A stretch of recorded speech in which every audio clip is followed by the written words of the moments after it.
Ahora voy a empezar a hacer un rastrillo para recoger hierba. El cabezal es la parte del rastrillo donde irán colocados los dientes. Tras elegir y cortar la madera a la medida, que puede ser de sauce, avellano, castaño, haya, aliso, Miguel cepilla sus caras. Los rastrillos deben ser muy ligeros de peso, para que los campesinos se fatiguen menos en su tarea. Los bordes de la pieza también hay que repasarlos con el cepillo para que no corten. Quitar la esquina del cabezal del rastrillo. Ahora voy a marcar con el metro 5 centímetros que lleva cada uno de una parte al otro. Cada 5 centímetros tengo que marcar.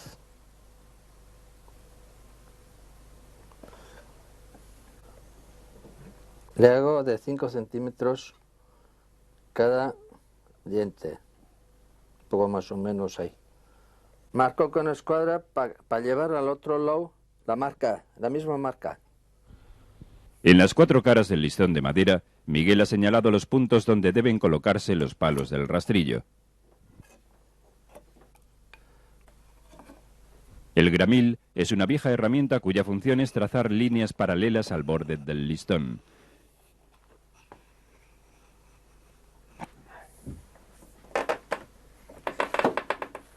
La intersección de las líneas indica los puntos donde hay que perforar con el berbiquí. Primero se hace por un lado, sin atravesar, y luego por el otro, para que no quede viruta. Siempre se queda alguna rebarba. Y esto se quita luego, se quita con el cepillo, la garlopa.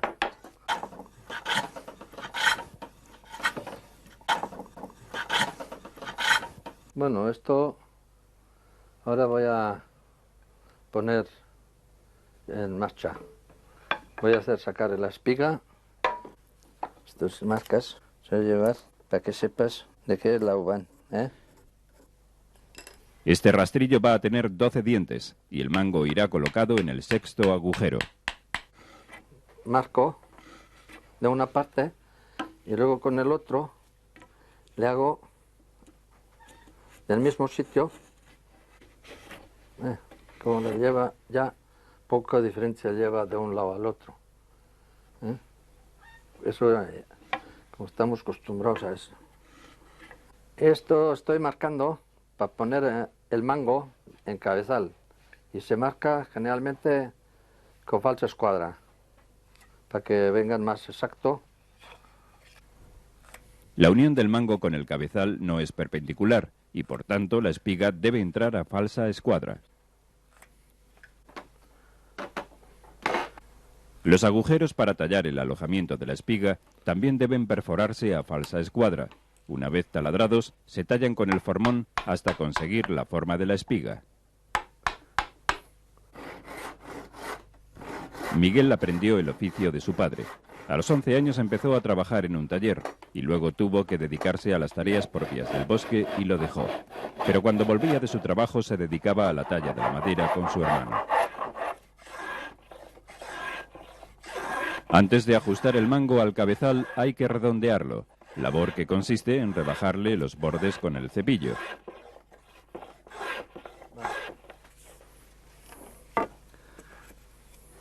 Bueno, voy ajustando ya, a ver si va bien. En el ángulo más pequeño de la unión entre el mango y el cabezal, Miguel marca el punto donde colocará el soporte de refuerzo. En este caso también mantiene la falsa escuadra de la inclinación del cabezal. Ahora le hago entre el cabezal y el mango otro agujero para atravesar. Este artesano de la madera ha hecho coincidir la espiga con uno de los agujeros para que la misma púa sirva de sujeción entre el mango y el cabezal. Como todas las púas tienen forma cuadrada, Miguel las trabaja en un soporte de madera que le sirve de guía. El travesaño debe ajustar perfectamente entre el cabezal y el mango para que pueda tener más fuerza. hago como una especie de cuña para que se sujete. Le saco la cuña él mismo y le hago abrir un poco. En vez de hacer con clavos y eso, pues le hago yo con esto, con cuña. La sujeción del travesaño que le pongo. Le echo un poco de cola para que no salga.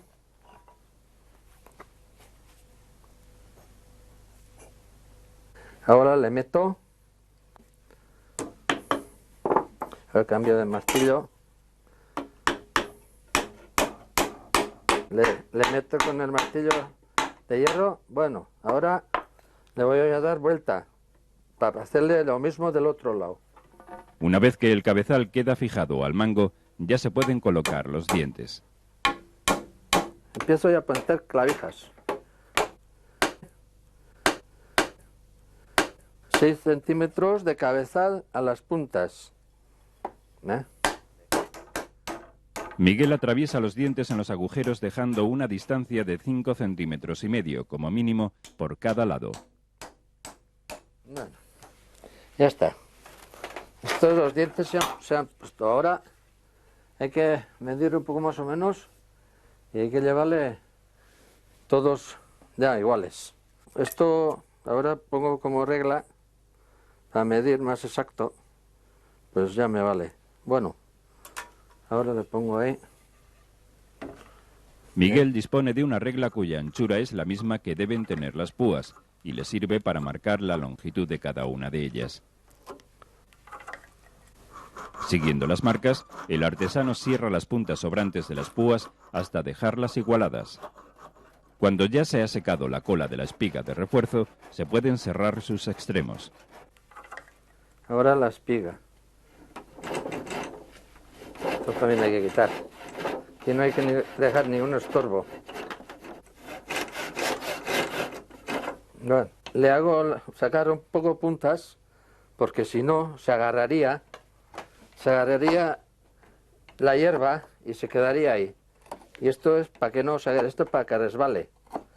Para la fabricación del rastrillo, Miguel no ha utilizado ningún clavo o tornillo de unión. Con el repaso final de los dientes, el rastrillo queda dispuesto para ser utilizado en las tareas agrícolas. Así está.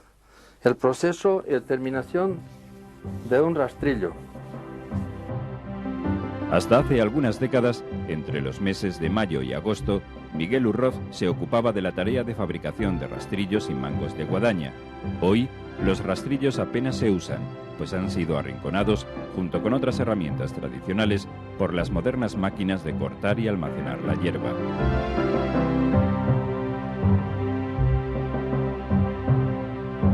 Soy Eugenio Monesma, director y productor del documental que acabas de ver. Si te ha gustado, te animo a que te suscribas activando las notificaciones desde la campanita y así podrás disfrutar de los cientos de documentales que ya tengo en el canal y de los que semanalmente voy a ir subiendo.